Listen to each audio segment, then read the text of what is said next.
হঠাৎ করে বদলে গিয়েছিল তাহসান খানের জীবনের গল্প। গেল বছরের শুরুতেই আকস্মিক দ্বিতীয় বিয়ের খবরে আলোচনার কেন্দ্রে উঠে আসেন জনপ্রিয় গায়ক ও অভিনেতা তাহসান খান। মেকওভার আর্টিস্ট রোজা আহমেদের সঙ্গে নতুন জীবনের সূচনা করেছিলেন তিনি। কিন্তু সেই গল্পের রং খুব দ্রুতই ফিকে হতে শুরু করে। বিয়ের 1 বছর যেতে না যেতেই ভাঙনের সুর শোনা যাচ্ছে এই জুটির। জানা গেছে, বিয়ের কয়েক মাসের মধ্যেই তাহসান ও রোজা আহমেদের সম্পর্কে টানাপোড়েন শুরু হয়। পরিস্থিতি এতটাই জটিল হয়ে পড়ে যে গত কয়েক মাস ধরেই আলাদা থাকতে শুরু করেন তারা।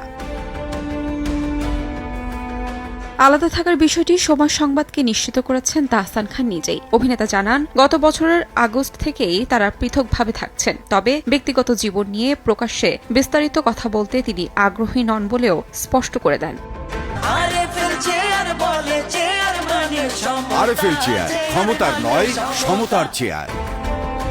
তাহসান রোজার সম্পর্কের এই টানাপোড়েনের খবর সামনে আসতেই সামাজিক যোগাযোগ মাধ্যমে শুরু হয়েছে ব্যাপক আলোচনা। ভক্তদের বিস্ময়, প্রশ্ন আর নানা মতামতে ভরে উঠেছে টাইমলাইন। 2025 সালের 4 জানুয়ারি মাত্র 4 মাসের পরিচয়ে রোজা আহমেদকে বিয়ে করেছিলেন তাহসান। যে গল্প একসময় প্রশংসা কুড়িয়েছিল, আজ তা পরিণত হয়েছে আলোচনার কেন্দ্রে থাকা এক নীরব বিচ্ছেদে। তাহমিনা তন্নি, সময় সংবাদ।